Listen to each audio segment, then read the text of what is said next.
Só que o problema fica muito mais complicado quando você adiciona mais objetos a esse sistema. Você coloca mais corpos ali, ele passa a ser um sistema caótico. Foram fotografados vários objetos. A ONU nunca originou um avião. Ela teve um contato imediato de terceiro grau. Muito grande, parecia um sol.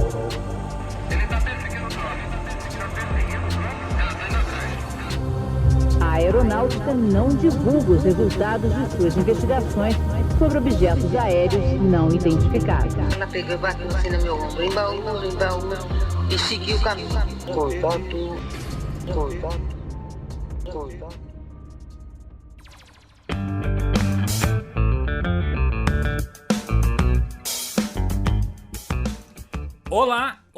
Olá, contatados e contatadas. Sejam bem-vindos a mais uma edição do podcast O Contato. O seu podcast de ufologia que toda terça-feira está aqui para trazer muito mistério, ufologia, assombrações, conspirações e muito mais para você. Eu sou Vinícius Martins, mas pode me chamar de Vini. E lá, em Jaboti Problema, Gustavo Cornacchione. Tem uma coisa que tem aqui é problema, viu? Tem muito problema aqui em Jaboticabal. Ainda mais de terça, né, Guto? De terça, nossa, terça-feira é o dia oficial do problema. Você pegar um filme de ação, um filme de drama, um filme de terror, aquilo pra mim eu chamo de terça-feira. Mas tá tudo certo porque hoje é quarta. Então não tem problema. Tá tudo bem aí, Guto? Sem problema hoje? Tinha, mas eu já escondi os corpos. Tá tudo certo. Então agora você tem problema de 3 corpos. Tenho. 3 ou mais corpos de problema para nosso querido Gustavo Cornacchione. E conosco hoje, diretamente da cidade do insólito, diretamente de Taubaté, ele, a barba mais charmosa da ufologia, Fox Mulder de Taubaté. Chega mais, meu caro Eduardo Oliveira do Podcast X. E aí, gente, salve, contatados e contatadas. Essa da barba é nova, hein? Eduardo, deixa eu perguntar pra você, Taubaté e Sete Além é a mesma coisa? Eu acho que para algumas pessoas Existem lugares aqui que você já não vê diferença mais. Tem uns bairros aqui que são muito estranhos, então o pessoal fala que passa para Sete Além instantaneamente. Em Taubaté isso é normal. Então a gente já sabe, se for pra fazer um episódio sobre Sete Além, a gente já tem aí uma pessoa com um estudo de causa pra falar sobre. Temos um correspondente em Sete Além. A gente pode fazer uma live até de lá um dia. Mas você vai voltar vivo de lá ou não? Conheço os caminhos aqui, dá pra voltar vivo, sim. Então, meus amigos, hoje um episódio legal pra vocês sobre um tema que está muito em pauta, né? Já trazendo pra vocês o tema. Hoje nós vamos falar sobre a série O Problema dos Três Corpos, mas depois vamos explicar direitinho qual será a dinâmica do nosso episódio. Antes de mais nada, convidamos você para curtir, compartilhar e interagir pelas nossas redes sociais. Em todos os nossos episódios nós deixamos o link de todas as nossas redes. XX e Twitter. Isso aí.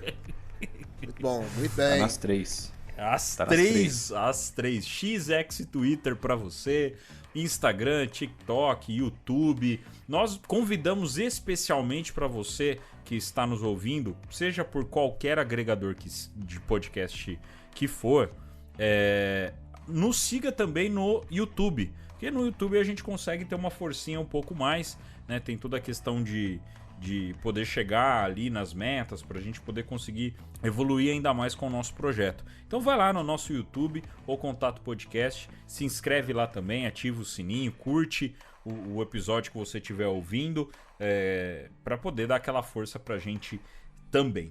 Beleza? E todas as nossas outras redes sociais que estão disponíveis para você interagir com a gente, conversar, mandar sua mensagem. Fique à vontade e sempre que pudermos nós vamos ouvir você, nós vamos te responder e interagir com você. Agora, se você quer um contato mais imediato, você pode chegar pelo apoia.se/o contato podcast do Apoia-se e você chega na nossa comunidade, onde encontra comigo, Gustavo Cornaccioni, Fox Mulder de Taubaté e várias outras entidades do mundo da ufologia e também entusiastas do nosso mundo dos ETs. Lá na nossa comunidade você consegue, com um valor simbólico, um valorzinho bem baixo, você já consegue fazer parte da nossa comunidade no WhatsApp e você já consegue interagir diretamente com a gente, tá certo? E na data de gravação, tivemos um apoiador novo, né, Guto? O Cadu. O Cadu chegou com a gente agora. Seja bem-vindo, Cadu, à nossa comunidade. Esperamos que você curta bem aí essa comunidade, que no dia anterior dessa gravação o bicho pegou. O Ramon e o Evandro, meus amigos, os caras de madrugada arrepiaram em conversar e fizeram ali um debate excelente sobre várias coisas. A galera começou a colocar ali pedido de pauta, enfim. Foi um dia bem agitado no nosso grupo. Quando rola esses debates longos lá, a gente, quando termina a conversa, saiu todo mundo com certificado, né? É bem isso. Pelo nível de debate deles, é bem isso. Quando o Eduardo se envolve nos debates, então, aí é aula de física. É um negócio muito louco. Então, convidamos você a fazer parte do nosso Apoia-se. E apoiamos também, meu caro Gustavo Cornaccioni, o coletivo Cineverso, não é mesmo? Isso, coletivo Cineverso de super-heróis brasileiros. São 90 publicações, vários super-heróis, um verdadeiro multiverso de quadrinhos. Siga no Instagram, @Cineverso.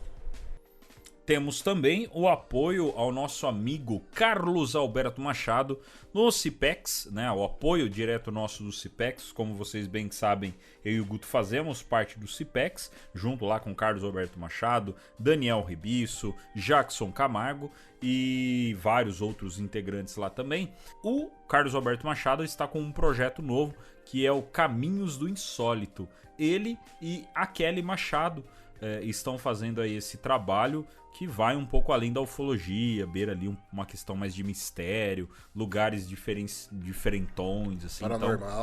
Paranormal. Então, pra galera que curte ver o Carlos Alberto Machado estudar e ver ele em campo, o mais legal é que é um documentário. Ele faz um mini documentário sobre um lugar, sobre uma situação. Vai lá, em loco, grava, tal. Então é bem maneiro. Caminhos do Insólito é a pedida pra você. Mas espera aí, Caminhos do Insólito no YouTube. Faltou falar que é no YouTube. Isso, no YouTube. Você acha no Cipex, então entra pelo canal do YouTube do Cipex, procura lá Caminhos do Insólito, que você vai ver aí os vídeos do Carlos que estão saindo ali a cada 15 dias, mais ou menos, porque ele tem que ir até o local, gravar, é uma produção bem legal que ele tem feito. Beleza? E obviamente o nosso apoio a nosso amigo que está aqui hoje, o Podcast X, para você que sempre tá ali ouvindo a gente, ouvindo outros podcasts e às vezes fala, pô, não tem outro para ouvir? Tem, Podcast X, que vem com uma produção mais documental, uma voz aveludada pelo microfone, explicando tudo mais e tem episódio recente para vocês, um episódio diferente, né, Eduardo, que não tem muita questão de ufologia e sim mais uma questão de true crime, né? Exatamente, é uma morte que não foi 100% explicada de um cientista na base de pesquisa no Polo Sul. É um astrofísico que morreu em 2000 e existe a possibilidade de que ele tenha sido envenenado. E aí, ao longo de 1h20, a gente fala um pouco sobre esse caso aí. Para achar o Podcast X, basta procurar aí nos principais agregadores, alguns que não são tão principais assim. A maior parte do nosso público está lá no Spotify e também no YouTube. Tá? Então no YouTube e no Instagram, @podcastxbr. E sim, se você digitar um @ na busca do YouTube, você acha o canal mais rapidamente, tá? Então já pega essa informação aí e acha a gente mais fácil. Muito bem, então tá dado o recado, meus amigos. Vamos a mais um episódio do nosso podcast sobre o problema dos 3 corpos.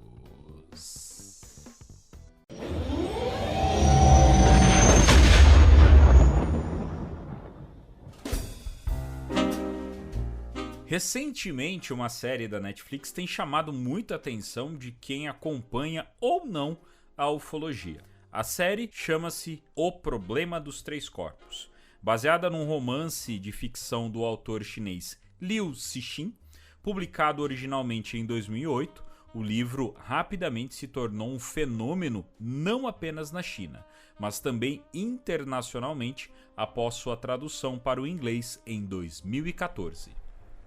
A história se passa durante a Revolução Cultural da China e acompanha um grupo de cientistas que enfrentam um enigma cósmico quando descobrem que o nosso mundo pode estar prestes a ser invadido por uma civilização alienígena de um sistema planetário trinário.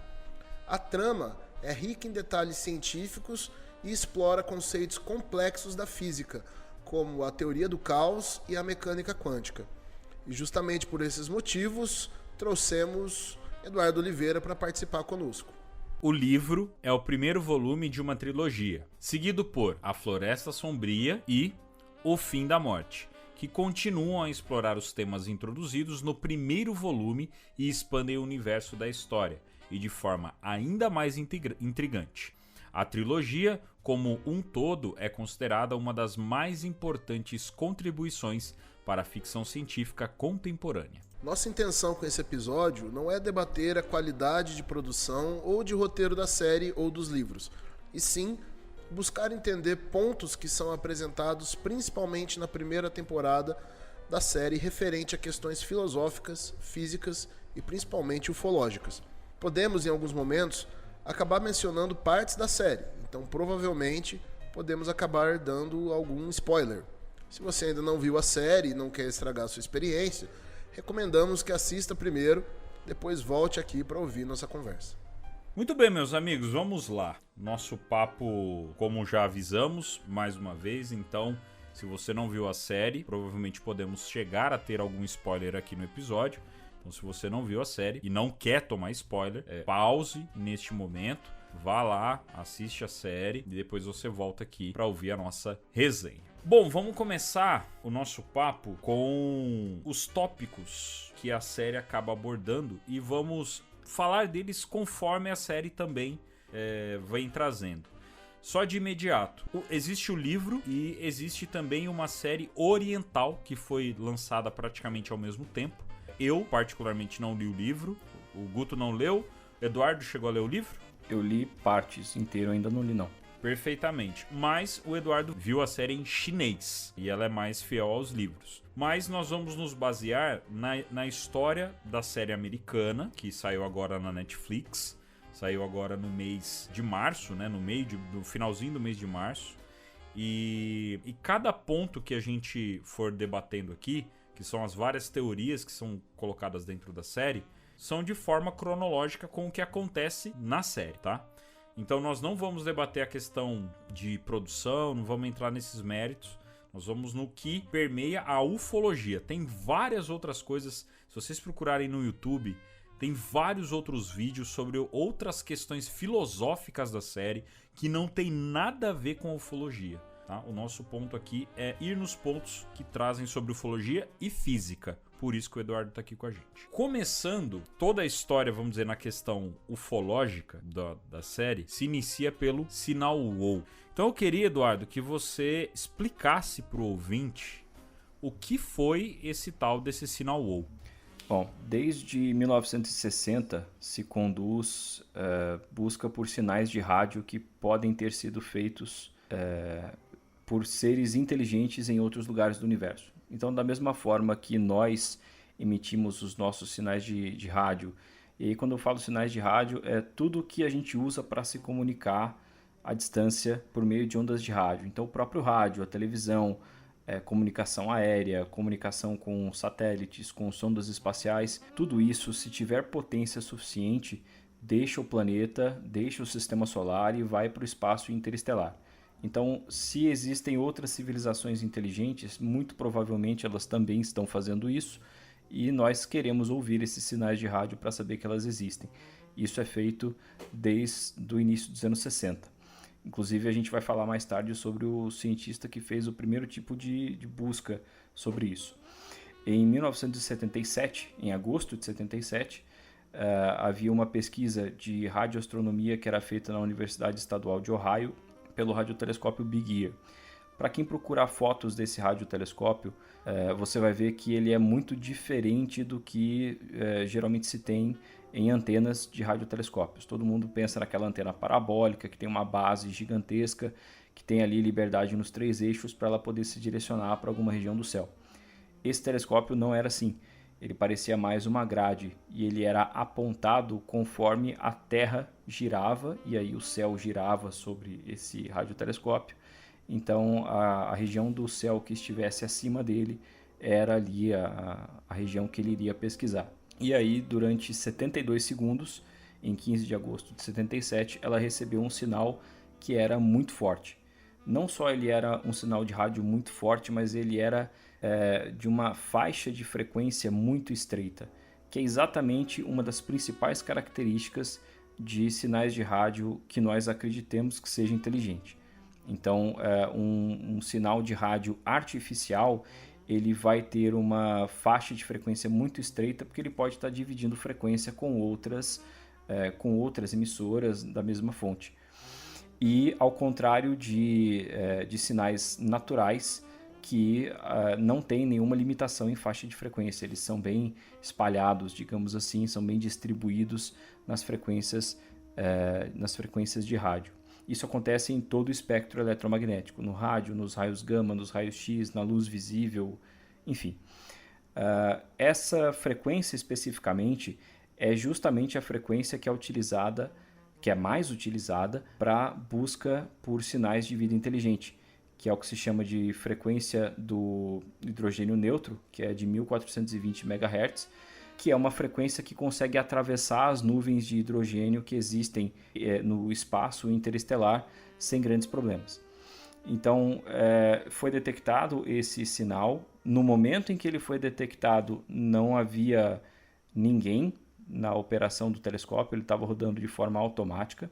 E aí, depois que um pesquisador viu ali que havia sido impresso o resultado ali dessa observação, ele riscou ali no papel, no gráfico ali onde tinha esse sinal, escreveu UAU do lado e aí ficou conhecido como sinal UAU. Isso foi em 77. De lá para cá, várias e várias vezes foram feitas observações na mesma região do céu, mas esse sinal nunca foi detectado novamente, né? Se fosse realmente um sinal inteligente, ele não seria contínuo, ele não ficaria lá? Não necessariamente, tá? Porque para mandar uma mensagem para outra estrela, uma mensagem que seja inteligível, que realmente possa ser detectada de forma desde o início até o fim, sem interferências e tal, isso requer uma potência muito grande. Uma potência de um nível que nós, humanos, só tivemos poucas vezes na nossa história. Por exemplo, a mensagem que foi enviada do radiotelescópio de Arecibo, que foi enviada para um aglomerado estelar. No final das contas, esse aglomerado nem vai estar lá na hora que esse sinal de rádio chega lá, mas ele é uma mensagem também muito sucinta, dura acho que cerca de 1 minuto. Tem ali uma apresentação sobre a humanidade, fala um pouco sobre o planeta Terra, sobre o nosso DNA, enfim. E depois disso nós nunca mais enviamos aquilo naquela direção. Então foi por um momento muito breve, assim como o sinal UAU. Então teria sido uma coincidência absurda que esse sinal de rádio inteligente estaria chegando à Terra justamente no momento em que esse radiotelescópio estava apontado para aquela direção.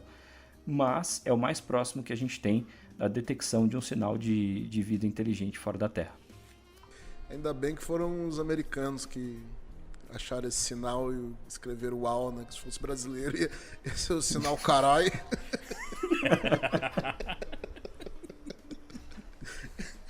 Sinal eita, pô. Sinal eita!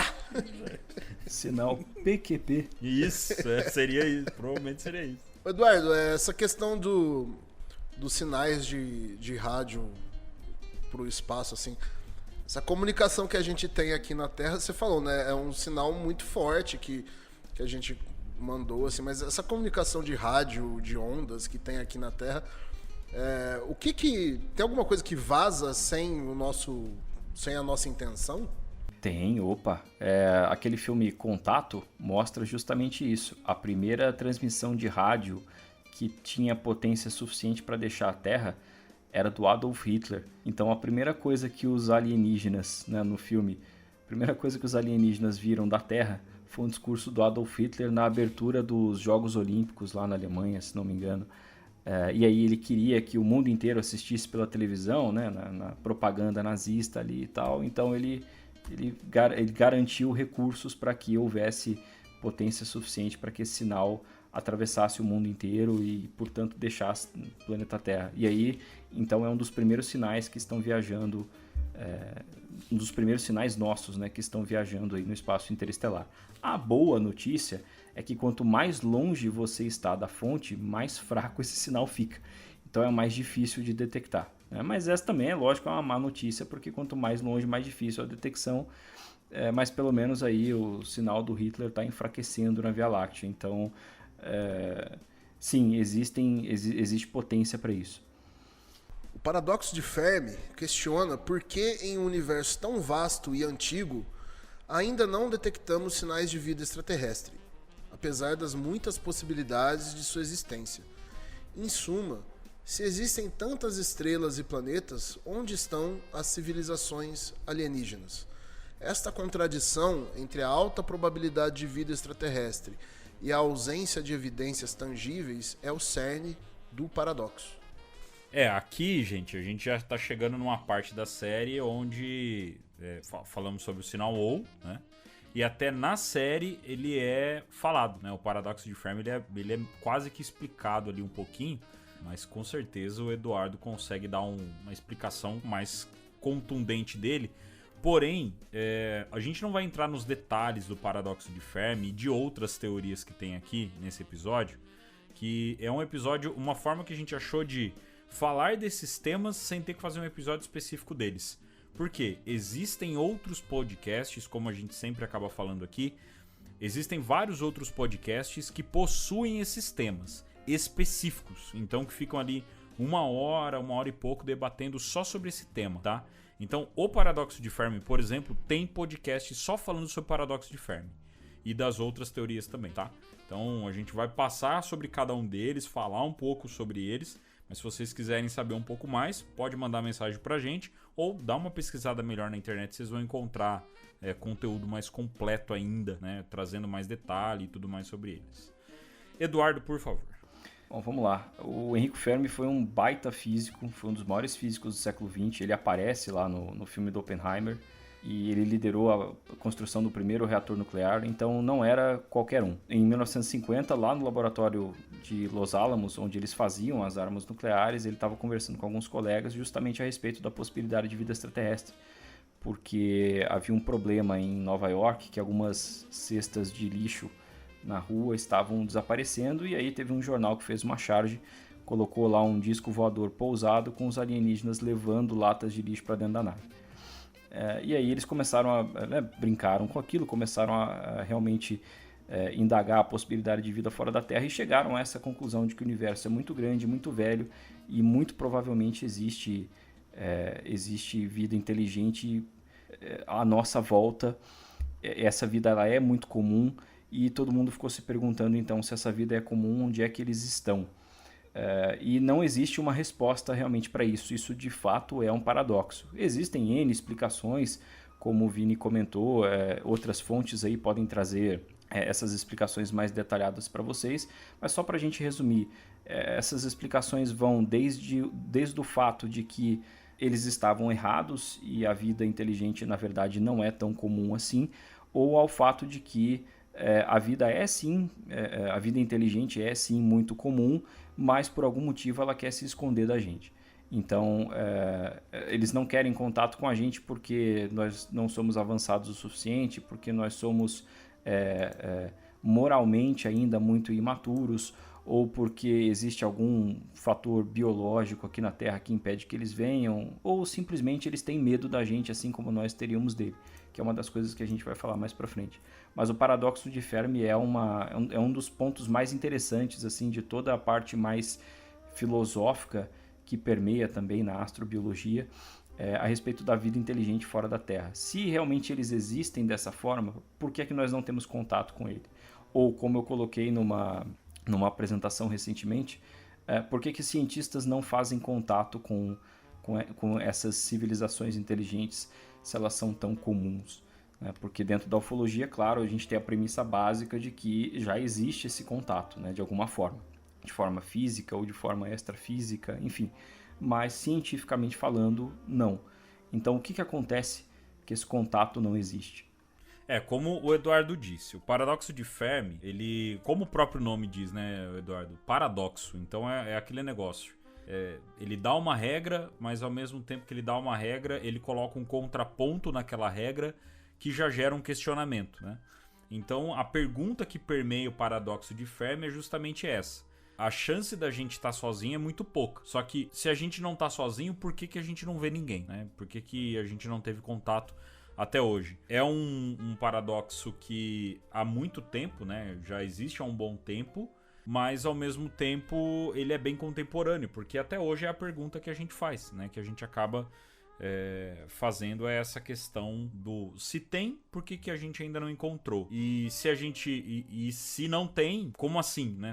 Nós somos os únicos na galáxia. Só que ao mesmo tempo nós temos a equação de Drake, que é uma fórmula concebida para estimar o número de civilizações extraterrestres comunicativas com a nossa galáxia. Ela é composta por vários fatores, incluindo a taxa de formação de estrelas, a fração de estrelas com planetas, a fração de planetas que podem suportar a vida, entre outros. A multiplicação desses fatores proporciona uma estimativa do número de civilizações que poderiam estar transmitindo sinais detectáveis.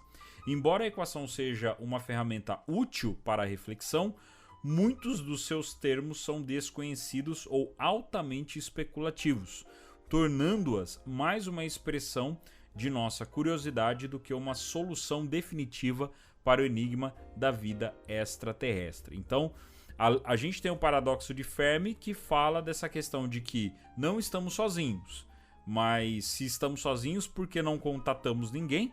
E a equação de Drake, ela vem dizer justamente que realmente não estamos sozinhos, porque a probabilidade de estar é muito baixa. Porém, ainda assim, as possibilidades da gente encontrar são bem baixas também, né? Porque são variáveis ali que tornam possível, por matemática, acabam tornando isso possível. Mas ainda assim você acaba tendo uma situação de que para encontrar é muito difícil, né, Eduardo? Eu tinha comentado, né, que a gente ia falar sobre o primeiro astrônomo que teria feito essa busca por sinais de rádio de vida inteligente. Foi justamente o Frank Drake, em 1960, no projeto OSMA. Ele sempre foi interessado dentro da academia nessas questões e ele acabou sendo uma espécie de pioneiro aí nessas discussões e tal, e uma das maiores contribuições dele foi justamente essa equação. Ele não formulou essa equação sozinho, foi justamente num congresso ali que ele fez com outros cientistas, se não me engano Carl Sagan estava presente, e eles conversaram ali sobre quais seriam os fatores que seriam interessantes de se conhecer antes de se buscar a vida inteligente fora da Terra, e rascunharam esses fatores em um guardanapo. E essa é a equação de Drake. Infelizmente, a maior parte desses fatores eles não são conhecidos da nossa ciência até hoje. Eles são extremamente difíceis de você determinar. Por exemplo, o primeiro fator é a taxa de formação de estrelas na galáxia. Isso a gente sabe. Fração de estrelas com sistemas planetários, isso a gente já tem uma ideia. Porém, lá no final da equação, a gente tem fração de civilizações que teriam criado uma tecnologia de rádio que a gente possa detectar. Poxa, a gente nunca detectou uma, a gente não tem estatística nenhuma disso, não tem como a gente saber. O último fator da equação é justamente o tempo pelo qual esses sinais ficam disponíveis para que a gente possa encontrá-los pela Via Láctea. Isso é ainda mais subjetivo, porque a gente não sabe como essa civilização vai surgir, a gente não sabe como ela vai se desenvolver, a gente não sabe o que vai acontecer no desenvolvimento dela, que a coloque em risco, se existe... vamos pensar na gente, se existe um vírus, se existe um evento cósmico como uma supernova, se existe um asteroide, se existe uma guerra, sei lá, alguma coisa que impeça que essa civilização chegue ao ponto de desenvolver rádio. Ou então que aniquile depois de criar o rádio. Então, por exemplo, se esse tempo aí for, sei lá, 1000 anos, então a gente sabe que a humanidade existe em média 1000 anos após a invenção do rádio, que foi 100 anos atrás. Se esse tempo for 100 anos, está na hora da gente acabar já quase. Se esse tempo for 10 mil anos, a gente tem mais tempo pela frente, por aí vai. Só que a gente não sabe nada disso, isso é muito subjetivo. Então o raciocínio dessa equação, ele é em si claro, porém as informações que você precisa para aplicar esse raciocínio são em certa forma subjetivas e desconhecidas da ciência ainda. Então é por isso que ela tem um valor muito mais didático do que científico. É muito difícil usar a equação de Drake cientificamente.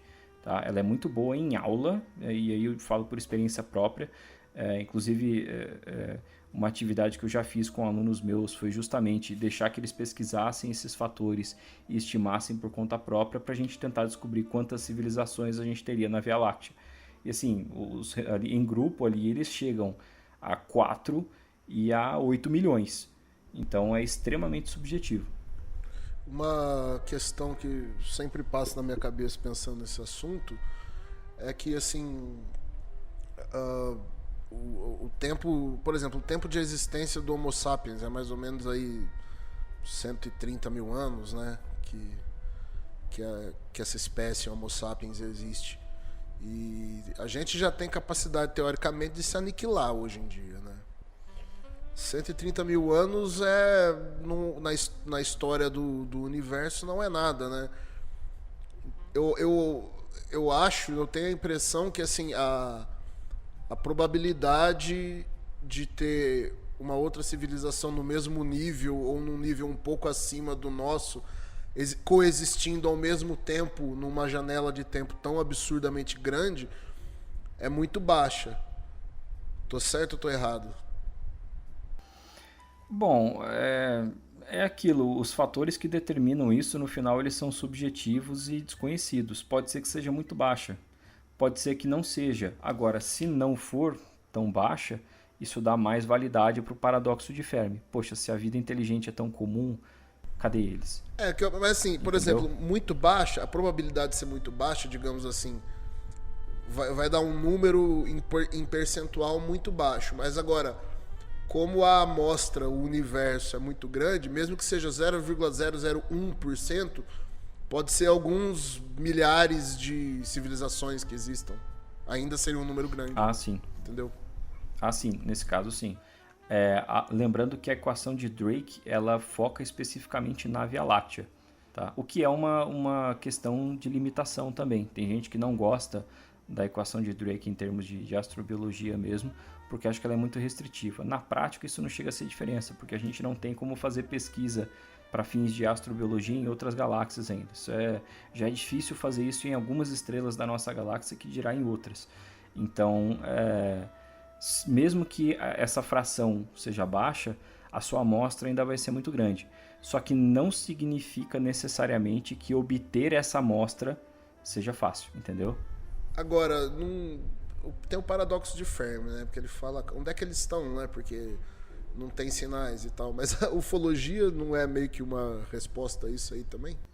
É uma das hipóteses para responder o paradoxo de Fermi, de que esse contato já aconteceu e a ufologia, em sua premissa básica, é válida. A premissa básica da ufologia é de que a gente já tem contato com esses seres, né? Então, é uma das respostas do paradoxo de Fermi. Eu estava lendo um livro UFOs and Nukes, do Robert Hastings, um pesquisador jornalista americano, que fala sobre os encontros, as aparições de OVNIs em bases militares nucleares dos Estados Unidos e tal. Na introdução do livro, né, ele fala, né, que as pessoas falam que não existem evidências, que as evidências são anedóticas, né? Anedótica não no sentido de piada, anedótica no sentido de relato. Mas ele cita que existem evidências que ele cita como, ele classifica como empíricas, não sei se a gente pode usar essa palavra, mas que seriam dados de radar, né? Que existem dados de radar desses objetos na atmosfera, dados de radar militares ou mesmo civis, de aeroportos. Então isso aí seriam, de certa forma, sinais, né? Dá pra gente considerar. O que não tem ainda, talvez, o que as pessoas estão esperando é o contato, assim, tipo, um alô, né? Abanando uma bandeirinha. Ó, tamo aqui. E outra hipótese que eu acho que pode, de repente, talvez, surgir como... Não quebrar o paradoxo de Fermi, mas... porque o paradoxo de Fermi está lidando com a hipótese extraterrestre, né? Que são seres interplanetários. Mas a gente está cada vez mais discutindo essa hipótese interdimensional, né? A questão interdimensional, ela entra nesse paradoxo também? Em algumas hipóteses para explicar, sim. Inclusive, uma delas fala que esses seres são, na verdade, interdimensionais, né? Eles podem ter iniciado a sua evolução de forma semelhante à nossa, mas por meio de avanço em ciência e tecnologia, eles alcançaram dimensões superiores e, portanto, não querem contato com a gente, ou fazem contato e nós não somos capazes de discerni-los dessa forma. Bem aí na pegada do que o John Keel ou o próprio Jacques Vallée falaram já décadas atrás, de que existe uma inteligência, ou mais de uma inteligência interdimensional, e elas podem se manifestar de formas diferentes diante da humanidade por algum objetivo que nós não somos capazes de compreender. Então é uma das hipóteses para explicar o paradoxo de Fermi. Quer dizer, você pode dizer desde o fato de que a gente está sozinho no universo, e essa é a explicação para o paradoxo, ou para o fato de que as premissas do paradoxo são erradas. Quais são essas duas premissas? De que a vida é comum, então a gente está sozinho, então a vida não é comum, e esse contato nunca aconteceu, seria a segunda premissa. Então, quando a gente fala sobre a segunda premissa estar errada, a gente está falando justamente que esse contato já aconteceu, mas cientificamente ele não foi estudado da forma adequada ainda. Então, coisas que se veicula dentro da ufologia de diferentes hipóteses, a hipótese extraterrestre, a hipótese interdimensional, elas podem sim ser adequadas para responder ao paradoxo de Fermi. Até uma coisa que o pessoal fala bastante é que o paradoxo de Fermi, se eu não me engano, ele não é sobre vida inteligente, né? Ele é só sobre vida extraterrestre. Diferente da equação de Drake, que ele já vai mais voltado para a questão de vida inteligente. Se eu não me engano, é assim que o pessoal trata, né? Uma coisa que eu vejo bastante algumas pessoas falando, tal, quando a gente começa a falar de encontrar vida em outros planetas, inclusive do nosso próprio sistema solar, de que a partir do momento que a gente acabar encontrando sinais de vida microscópica, por exemplo, numa lua de Júpiter, numa lua de Saturno, ou algum sinal no próprio Marte, né? No próprio planeta Marte, acabar encontrando ali um sinal de micro-organismo, mesmo que fosse morto, né? Não mais em vida, mas o sinal de que ele esteve ali, de que teve a existência dele ali, a gente começaria a entrar no processo de que a vida ela não é uma exceção e sim uma regra do universo, né? Então aí o paradoxo, eu acho que ele entraria até numa questão meio que modificada, né? Diferente da equação de Drake, que ele vem com aquela questão de vida inteligente. E pra gente encontrar vida inteligente é mais delicado, né? Muito mais complexo. Mas a gente está vivendo num mundo hoje em dia onde a gente tem inteligência artificial, que é uma inteligência, ela não é viva, mas teve que ter uma vida, uma inteligência viva para criar essa inteligência artificial. Se a gente procurasse sinais de inteligência e não de vida, a gente já não estaria encontrando vida também? É um resultado da vida, né? Nesse caso, indiretamente. O Stephen Hawking era um exemplo de cientista que dizia que nós não íamos encontrar vida orgânica inteligente. Nós até podíamos encontrar micróbios em algum lugar do sistema solar, por exemplo, mas vida inteligente nós encontraríamos na forma de máquinas. Então, robôs, computadores, etc., que foram criados por seres orgânicos muito tempo no passado. Essa espécie orgânica pereceu, como 99% das espécies orgânicas da Terra já pereceram, e as máquinas foram capazes de sobreviver e continuar se modificando para sobreviver a novos ambientes que ocuparem no universo, inclusive o próprio espaço interestelar. Eles podem se colocar numa nave, por exemplo, que consegue se abastecer da energia que existe no meio interestelar. Por exemplo, o Stephen Hawking era um cara que falava isso. Ele dizia que o contato com uma civilização extraterrestre não seria feito com seres de carne e osso, seria feito com máquinas. Eduardo, deixa eu fazer uma pergunta que ela tangencia esse assunto, não é direto assim. Por exemplo, a gente é uma espécie aqui terráquea, a gente está sujeito às condições da Terra, de clima, de gravidade, de pressão atmosférica e tal.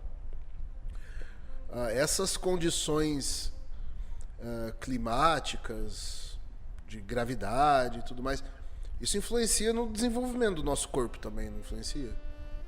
Claro, totalmente. A altura que o ser humano é capaz de chegar, isso vai ser resultado puramente da genética dele ou por exemplo, num planeta onde a gravidade fosse menor, mas fosse possível viver lá, nós seríamos mais altos, talvez? Com o passar de muitas gerações, pode ser que exista a tendência as pessoas começarem a ficar mais altas, tá? Começarem a ficar mais altas e mais fracas também, porque se a gravidade é menor, você não precisa fazer muita força para carregar o seu próprio peso, certo? Então a gente, por exemplo, quando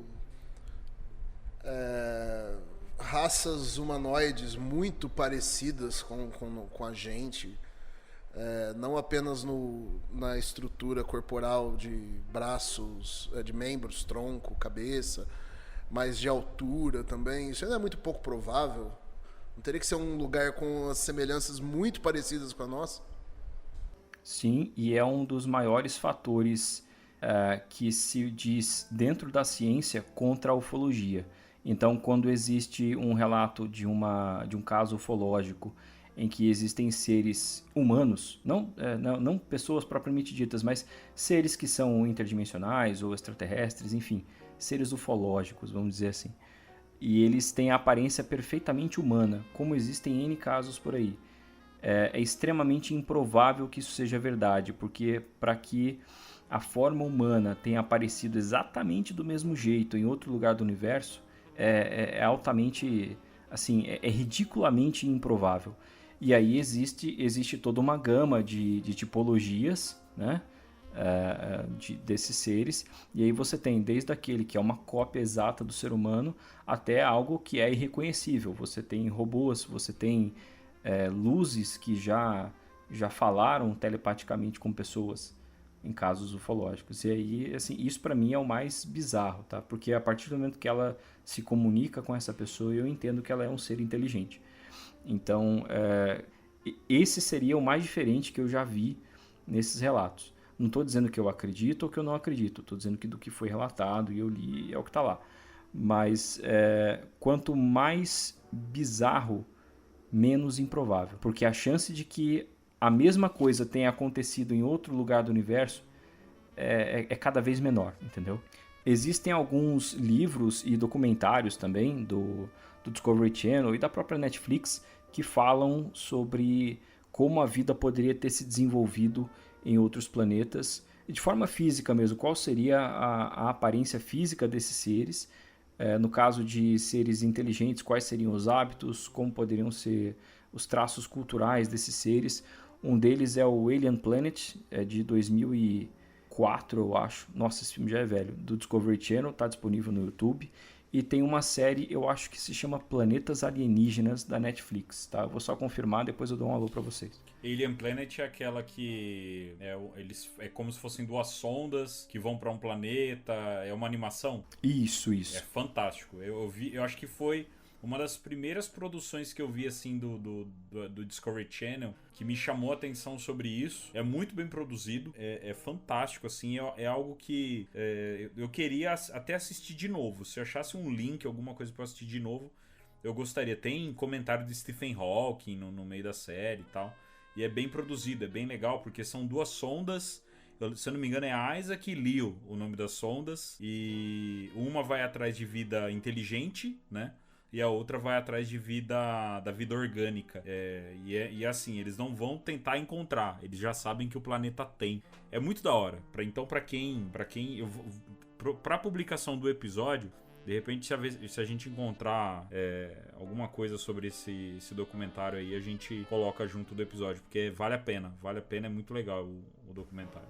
Agora eu vou mostrar o meu crachá de nerdzão, cara. Eu tenho o DVD desse documentário. Ô, louco! Aí sim.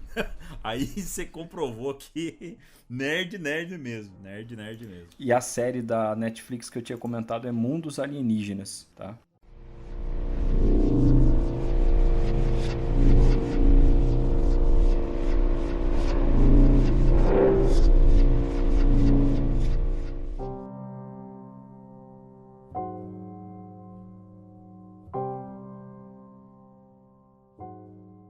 Agora, essa questão, então, né, que a estrutura do corpo dessas civilizações, dessas espécies, muito dificilmente seria igual à nossa. Isso me lembra 2 hipóteses que a ufologia sempre fala, né, uma é a interdimensional, mais uma vez, que fala que até na série, né, do problema dos 3 corpos, os aliens ali, eles não são interdimensionais, mas eles têm uma capacidade de se moldar ali, de se apresentar de uma forma humana para chocar menos a humanidade, né? Mas a hipótese interdimensional, talvez, não sei se isso explicaria, porque numa outra dimensão as condições talvez seriam mais diferentes ainda. Mas tem aquela hipótese também de seres do futuro, né? Que seria a própria humanidade no futuro, né? Esses seres muito parecidos com a gente, né? Eles estariam viajando no tempo também. Aí você, na questão específica da viagem no tempo, eu acho que a gente foge um pouco do paradoxo de Fermi, porque se ele é um viajante no tempo, não necessariamente ele precisa já existir agora, a civilização, né? Ou essa forma de vida. Não necessariamente precisa existir agora e, portanto, não por isso nós a encontraríamos. E ela pode ser humana ou não. Pode ser uma forma de vida independente da humana que no futuro viajou para o passado. Embora isso seja fisicamente, não vou falar impossível, mas impossível, sabe? É muito mais fácil a gente pegar essa forma de vida, dar um jeito e mandar ela a custo de muita energia, mandar ela para o futuro. Isso a gente pode fazer, mas para o passado aí é outra conversa. Ou seja, 90% de ficção científica estão errado. Bom, e seguindo nesse tema, né, a série aborda também a teoria da floresta escura. Essa teoria ela é apresentada como uma explicação para a aparente falta de comunicação de civilizações extraterrestres. A metáfora da floresta escura sugere que o universo é como uma floresta, onde cada civilização avançada é uma fauna oculta em sua escuridão. O perigo, em tal ambiente, é que, se uma civilização revela sua posição, corre o risco de ser detectada por outras civilizações que podem ser hostis ou exploradoras. Assim, as civilizações têm um incentivo forte para permanecerem ocultas e não transmitirem sinais para o espaço. Aí a gente está, na nossa ignorância, estamos dando sinal para todo mundo, né? Estamos aqui! A gente falou do Stephen Hawking já, acho que 2 vezes aqui. Ele era um dos caras que falava que a gente tinha que parar com as emissões de alta potência, de sinais de rádio, justamente para que nós não fôssemos atacados por seres inteligentes de outra estrela. Qual que era a posição Então, do Stephen Hawking a respeito desse assunto, cara? Ele achava que era possível, achava que era impossível, que era papo de chapéu de alumínio? ele achava que sim, a vida fora da Terra existia, que não tinha havido contato entre nós e eles ainda, e que nós deveríamos evitar esse contato o máximo possível, porque no momento em que isso acontecesse, seria como os exploradores europeus chegando aqui para trocar aquela ideia com os nativos americanos. Então, sempre que na história da humanidade em que aconteceu o contato entre uma civilização muito mais avançada do que a outra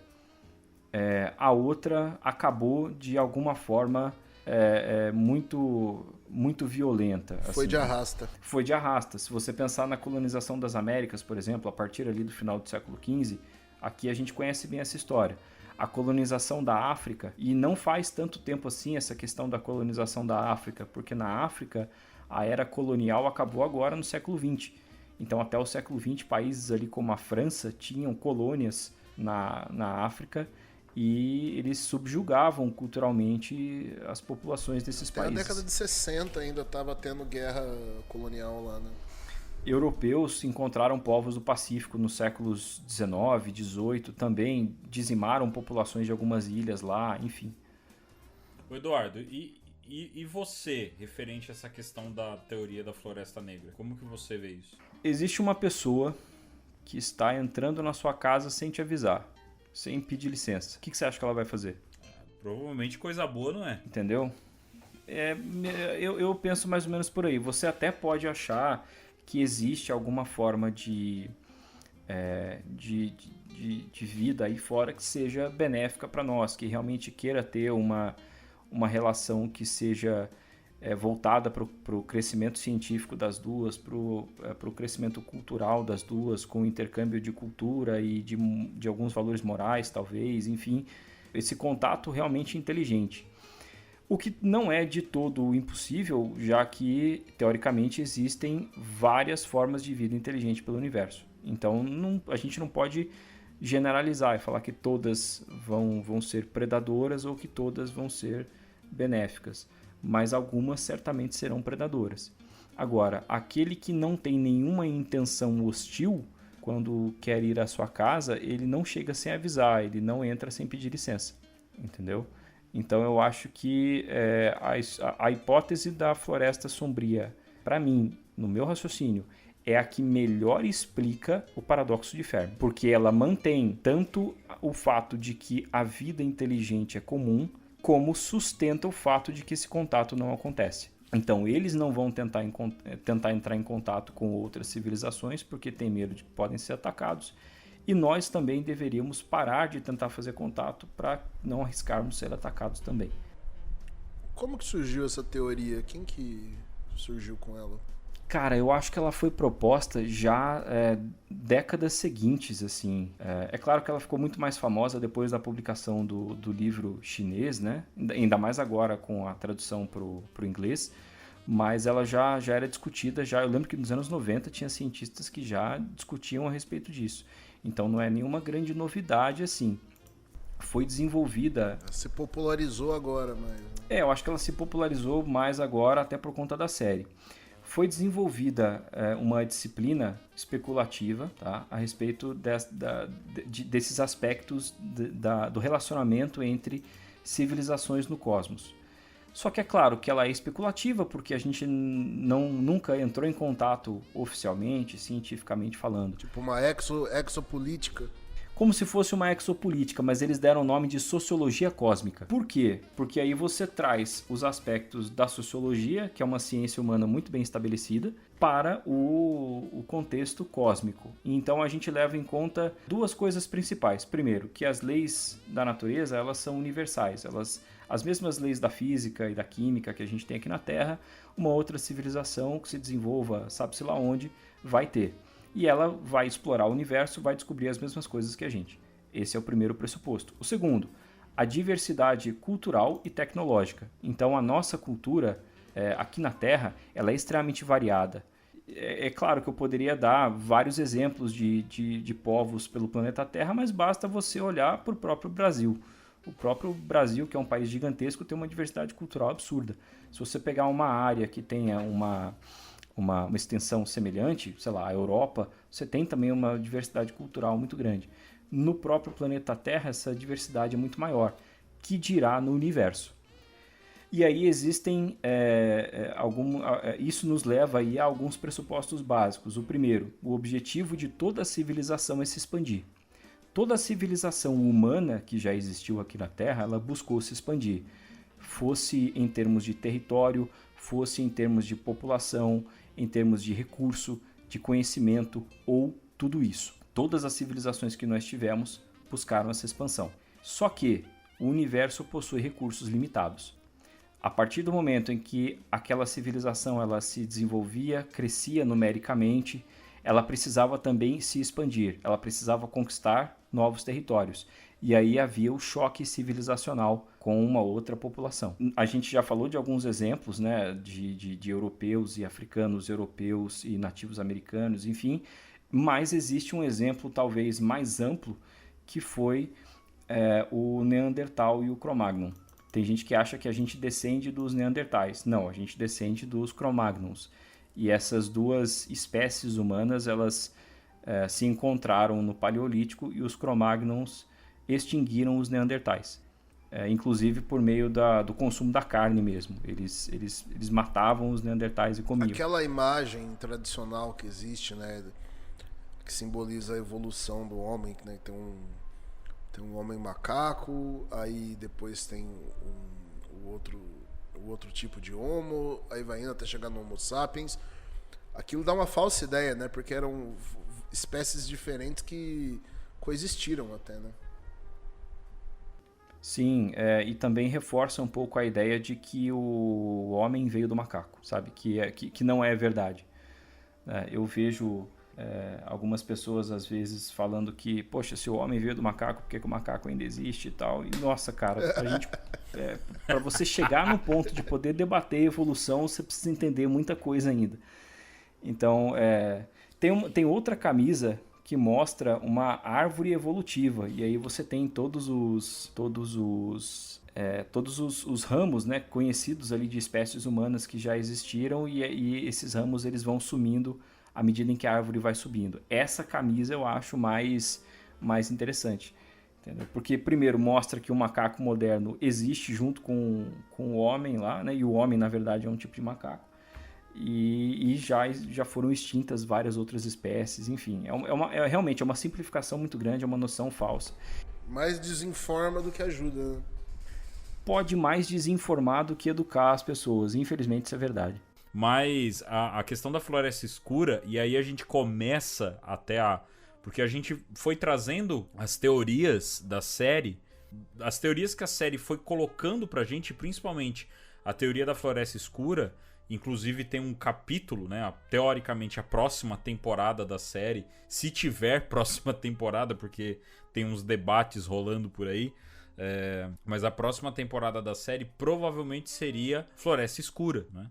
E é onde vem esse contexto de que a gente acabou tendo contato com uma civilização que não estava procurando, mas estava procurando. Como a gente acabou chamando a atenção, eles acabaram vindo, né? Então essa questão da floresta escura, ela chega a ser até assustadora, né? Bem assustadora.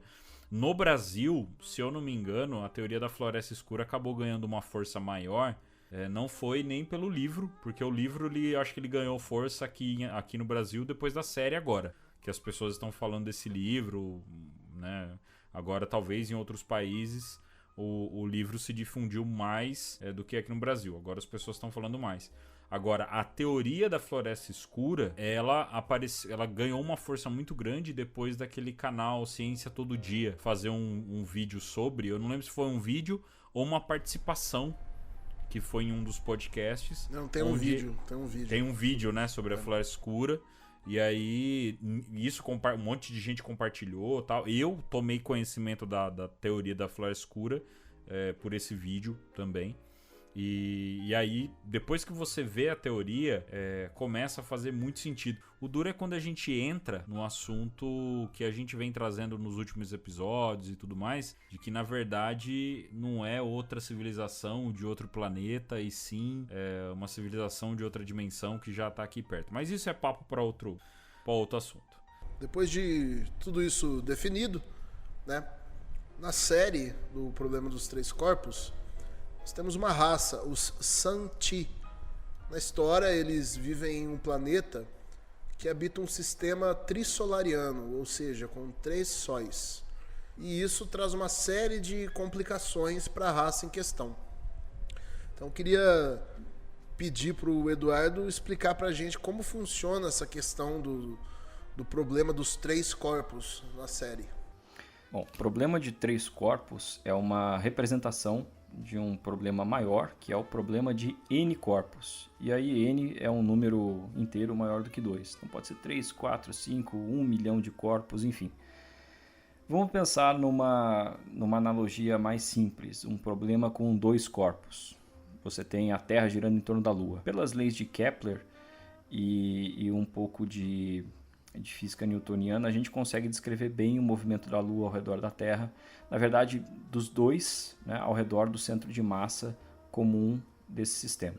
Então, a Terra ela faz também um movimento junto com a órbita da Lua, à medida em que a Lua vai dando a volta na Terra, que a Terra ela orbita o centro de massa do sistema Terra-Lua. Não sei se deu para entender isso que eu falei, mas é como se a Terra rebolasse à medida em que a Lua gira em torno da Terra. Pensa no seguinte, pensa num arremessador de martelo nas Olimpíadas. O cara levanta aquela massa ali, aquele martelo, e começa a girar aquilo no ar. À medida em que ele gira, ele também sai do próprio eixo, certo? É isso que a Lua faz com a Terra. É isso o que Júpiter faz com o Sol. Júpiter desloca o Sol à medida em que ele orbita o Sol. E é por isso que a gente sabe que civilizações extraterrestres provavelmente descobririam que o sistema solar tem planetas, porque eles seriam capazes de detectar essa oscilação do Sol por causa de Júpiter. A gente descobriu milhares de exoplanetas, planetas em outras estrelas, por meio dessa técnica. Só que o problema fica muito mais complicado quando você adiciona mais objetos a esse sistema.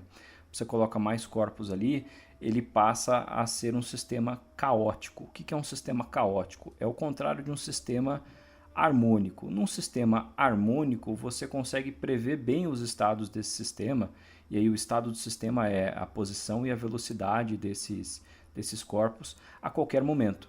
Como eu tinha comentado, quando a gente tem 2 corpos, a Terra e a Lua, por exemplo, ou o Sol e a Terra, a gente consegue, com leis físicas relativamente simples, determinar a posição e a velocidade desses corpos em qualquer momento dessa órbita. É assim que a gente prevê, por exemplo, um eclipse. Como que um eclipse vai acontecer daqui a um tempo, porque ele é harmônico, então a gente consegue prever isso com uma certa exatidão. Mais ou menos.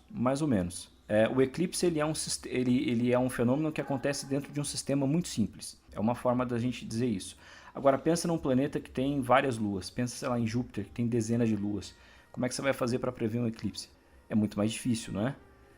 Então, seguindo essa analogia, seria isso. A partir do momento em que você coloca mais corpos dentro desse sistema, ele deixa de ser harmônico, de ser ordeiro, passa a ser caótico. Caótico significa que é difícil calcular os estados desse sistema. Então, vai ficando cada vez mais difícil você prever a posição de um planeta e a velocidade dele, a direção para onde ele está indo. Existem alguns casos específicos do problema de 3 corpos que têm soluções relativamente simples, mas são casos muito específicos. De forma geral, numa explicação genérica, não existe solução para um problema que tenha 3 ou mais corpos. Você precisa realmente estudar esse sistema para saber se ele entra em um desses casos específicos, e muito provavelmente não, porque são muito poucos, para poder prever ali o estado do sistema no futuro. Então, essa civilização se desenvolveu com duras penas num planeta que vive em um sistema que tem 3 sóis. Então, são 3 corpos que se movem de forma muito complicada de prever e esse planeta está no meio desses 3 corpos. Então existem algumas épocas em que esse planeta está muito próximo desses 3 sóis. Então a superfície se torna excessivamente quente e a vida não é mais possível. Existe uma época em que o planeta ele está muito longe desses 3 sóis. A superfície fica excessivamente fria, de novo a vida não é possível. Existe uma época em que ele está longe de 2, mas relativamente próximo de 1, mais ou menos como a Terra. Então existe água na superfície, existe um clima mais estável e aí a vida é perfeitamente possível, que na série eles chamam de eras estáveis e os outros períodos são eras caóticas e eles não têm como prever isso.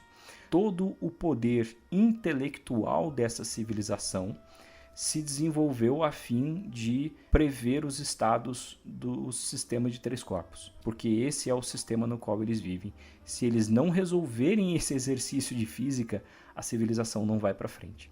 Então, em suma, isso é o problema de 3 corpos e como ele foi representado na série. Existem diferenças sobre a série da Netflix, a série da Tencent, a série chinesa, o livro, mas em suma é isso. Até dá pra gente, pro pessoal, na série, mostra até muito bem isso, né? Dá pra entender, só que aí tem uma questão ali filosófica que entra no meio da série, que depois que eles acabam chegando na conclusão do problema físico, do problema dos 3 corpos, vem uma questão filosófica, né? Que, não é, a sua preocupação não era com o problema dos 3 corpos em si, e sim com a sobrevivência das raças e tudo mais, que é pra poder... Porque assim, a gente tem que lembrar que na série, a pessoa que tá fazendo de fato, né, as pessoas que estão envolvidas de fato com o problema dos 3 corpos, elas estão passando por um teste onde elas estão sendo selecionadas para um outro propósito, né? Só que no fim, quando chega na solução final do problema, não é resolver este problema, e sim resolver a questão da empatia com a raça, a sobrevivência da raça e tudo mais, e não só resolver o problema de momentos harmônicos ou momentos caóticos. Até tem uma questão bem interessante, que a raça desenvolve uma habilidade de quando eles estão próximo dos sóis, eles desidratam, e aí eles conseguem passar por aquele período, tal. Isso explicaria como que essa espécie, teoricamente, sobreviveu tanto tempo vivendo nesse sistema, né? Só que as coisas começam a ficar bem mais complicadas, né? Porque a gente tem toda essa questão do problema dos 3 sóis. Os Santi, eles entram nessa história. E aí a gente falando de tudo que nós falamos até agora. Então, o resumão da série começa com o sinal WoW sendo detectado. E o sinal WoW, na verdade, foi uma resposta a uma mensagem jogada no sistema, né? Tem até uma questão, né, Eduardo, que é uma explicação ali que eu não sei se é uma explicação física ou foi só uma mera licença poética ali na série, da questão de que para aumentar o sinal da mensagem, ela aponta para o Sol. Ela faz todo um cálculo matemático ali, falando que quando a mensagem foi para um lado, ela teve uma força e tal, mas se a gente mandar para o Sol, ela faz um cálculo ali com hipotenusa, com cateto, tal, com o teorema de Pitágoras, e ela usa o Sol para impulsionar o sinal, impulsionar a mensagem. Isso procede ou não? É licença poética? Licença poética, 100%. Show de bola. Então é só pra gente poder deixar isso claro. Então foi só uma questão, né, pra ficar bonitinho na série. Então começa sinal WoW. Aí do sinal WoW tem uma resposta. Existe a resposta. Na resposta, a protagonista tá um pouco pé da vida com a raça humana e fala, não, beleza. Pode vir, tá tudo beleza, pode vir que a gente tá te esperando e eu vou te ajudar ainda. Então do sinal WoW a gente já cai pra Floresta Escura, porque a raça ela responde, fala que não responda, e se você responder a gente vai até aí. A gente não tá querendo nada com vocês, mas se você responder a gente vai até aí. Ela responde, né, e com isso começa todo o processo. E tudo isso acaba permeando o paradoxo de Fermi e a equação de Drake, porque é a busca de várias nações, e a gente tem... A série se passa num momento de revolução, né? E vários países estão ali num processo de evolução tecnológica. A gente sempre fala aqui que no meio da corrida espacial, no meio das guerras, no meio da Guerra Fria, tem também a questão da corrida extraterrestre, né? A corrida da tecnologia OVNI, né? Da engenharia reversa e tudo mais. Então acaba entrando meio que nisso, né? A China também está fazendo a pesquisa dela, e a pesquisa dela, na verdade, é sobre vida extraterrestre. Eles estão mandando mensagens. E aí a raça humana mexe com essa onça, né? Acaba mexendo com essa onça. A onça responde, a onça fala que tá vindo pra Terra, só que para começar já a fazer os processos, aí, meu caro Eduardo Oliveira, entra talvez na explicação mais complexa que tem dentro da série, na minha opinião, que são o tal dos sófons. Cara, tenta explicar pra gente o que são os sófons, porque na série tem uma explicação ali e tal, mas, velho, porque envolve dimensão, envolve um monte de coisa. O que seriam os sófons? Vamos lá. Essa é um momento. Ali onde os sófons aparecem, passa a ser um momento da série em que existem mais licenças poéticas dentro da ciência. Tá? Então, o Liu Cixin, ele é engenheiro de programação, não, engenheiro de computação, perdão. Então, ele tem uma boa noção sobre alguns conceitos de ciência, de física especialmente. A série da Netflix eu acho que deixou muito a desejar na retratação desses conceitos, até porque ela foi muito acelerada. Essa série tem 8 episódios, o primeiro livro é abordado nos primeiros 5 e os últimos 3 episódios já são conceitos e acontecimentos ali dos livros 2 e 3. A série chinesa ela tem 30 episódios e ela é 100% primeiro livro, então ela é muito mais detalhada. Por exemplo, na cena lá em que eles fazem um computador com soldados chineses e tal, aquilo lá é muito mais detalhado ali, e é um momento em que o Liu Cixin ele dedicou muito mais de si, digamos assim, porque ele é um engenheiro de computação, então aquilo ali realmente é o que ele entende. Só que depois que a história evolui um pouco, assim como ele fez essa licença poética na questão do Sol, ele passa a abordar assuntos que são de uma física muito mais avançada e talvez a gente possa dizer muito mais hipotética nessa questão de dimensões e tudo mais. Não hipotética no sentido de que ela é improvável, mas no sentido de que ela não foi demonstrada empiricamente da mesma forma que o resto da física retratada no primeiro livro. Então esses sófons são prótons, são partículas elementares, né? O próton é a partículazinha que fica lá no núcleo do átomo junto com o nêutron, e eles conseguem, com muita energia, eles conseguem abrir as dimensões desse próton. Então existem 3 dimensões espaciais que nós experimentamos e uma temporal, mas matematicamente falando, o universo ele tem 11 dimensões.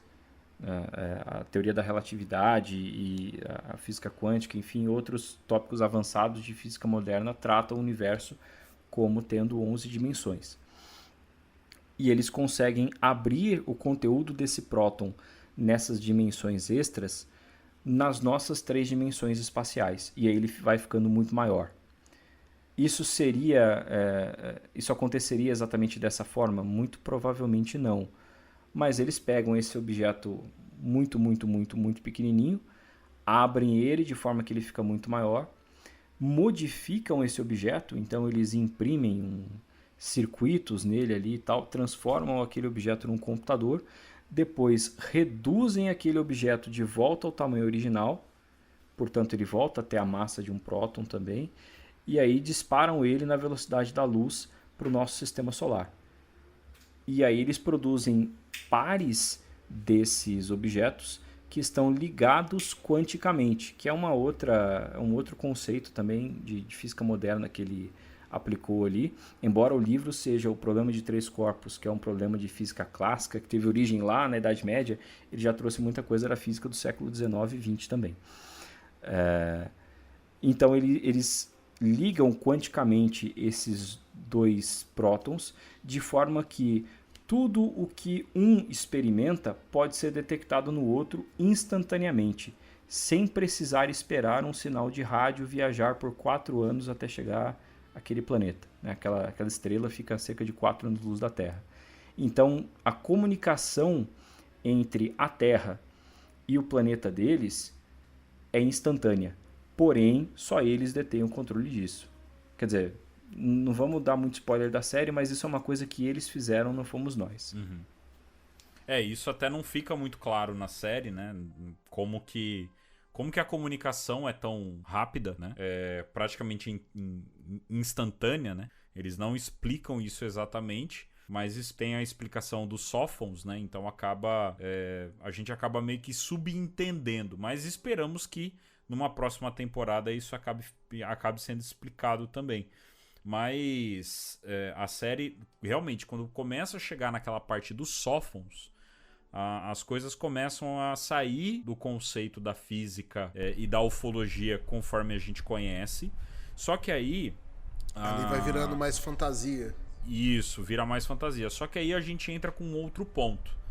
Que aí vem a ufologia da forma como a gente acaba debatendo, né? Sai fora da física conforme a gente conhece. Se isso, né, se acontecesse algo semelhante com a nossa sociedade, com a nossa realidade, se de repente já está rolando algo semelhante com a nossa realidade, provavelmente a física conforme a gente conhece iria ficar um pouco incrédula e provavelmente às vezes não teria nem como conseguir explicar isso, porque é uma coisa que a gente sempre acaba falando, né? Acaba debatendo. Para o nosso conhecimento, para a nossa física, para os nossos estudos, isso não faz sentido. Essas coisas não fazem sentido. Mas, de repente, para uma outra raça, para uma outra tecnologia, isso acaba fazendo sentido, né? E isso eu estou levando para uma questão já de uma raça que pudesse fazer esse tipo de coisa. Não estou falando que o que é colocado na série é possivelmente uma verdade e que tem uma raça que faz isso. Não, estou falando que se isso acontecesse, a gente ia ficar tipo, mas como assim? A física não permite um negócio desse acontecer, né? Não a física da Terra, né? Então é uma questão bem complexa. Mas a série nessa parte ela já tá indo mais na fantasia, já tá saindo um pouco mais dos debates. Só que um dos debates que entram, que ainda puxam, né, na série, mesmo com o Sophon e tal, um ponto que eu achei bem interessante, a questão que eles falam dos 400 anos. Eu achei essa parte eu achei muito da hora. Eu achei muito... A comparação que eles fazem eu achei muito legal. Né? Que eles vão desde o início da nossa história, né? Que eles falam assim, tá, há 2000 anos atrás, qual que era a tecnologia de vocês? Era pau e pedra e fogo. Tá, há 500 anos atrás, o que era a tecnologia de vocês? Era navio e algumas coisas mais tecnológicas. Tá, 200 anos atrás, o que era? Há 50 anos atrás, o que era? Como é que tá a tecnologia agora? Então, como vocês acham que a tecnologia vai estar daqui 400 anos? Cara, eu achei isso fantástico, na boa. Essa parte, eu achei isso bem da hora, assim, uma questão bem reflexiva na série de que daqui 400 anos, nesse ritmo que a raça humana evolui, para o Santi, nós estaríamos muito mais evoluídos até que eles, quando eles chegassem na Terra. Então, por isso o motivo dos Sophons estarem na Terra, que é para espionar a nossa evolução. Porque senão eles não vão conseguir acompanhar a nossa evolução. Cara, eu achei isso fantástico. Isso aí ficou bem legal mesmo na história, né? Dá até pra gente especular se não é uma coisa dessa que falam, já que dizem que eles estão aqui entre nós, né? Mas a nossa tecnologia tá evoluindo, né? Eles falam na série que, na verdade, isso é um problema de engenharia, né? O conhecimento para fazer isso, a humanidade, em sua maior parte, já tem, mas exige uma quantidade de energia absurda que a humanidade ainda não consegue acessar. Eles conseguem. Então, é mais ou menos ali na pegada daquela história da escala de Kardashev. Então, na escala de Kardashev, lá que foi estabelecida nos anos 60, quanto maior é o nível de energia acessado pela civilização, maior é a escala, o número dela dentro dessa escala. Então eles estariam, apesar de todas as questões do desenvolvimento do planeta, eles estariam numa escala de Kardashev acima da nossa. Por isso eles conseguem fazer esse tipo de coisa. e nós não. Então a humanidade consegue acelerar um próton próximo à velocidade da luz? Consegue, mas pouquíssimas vezes em pouquíssimos lugares do mundo. E eles conseguiram fazer muito mais do que isso e utilizar, portanto, esse sófon, né, esse próton aqui para minar o desenvolvimento da nossa ciência.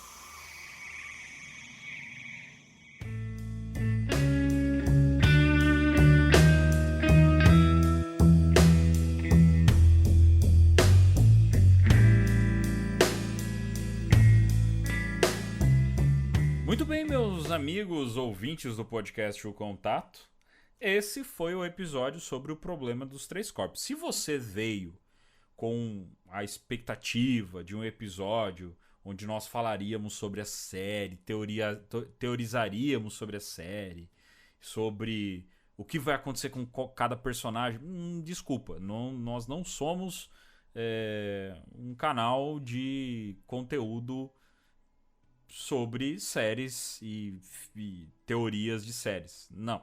A gente veio aqui para trazer as teorias que estão dentro da série, que às vezes a gente acaba passando despercebido, né?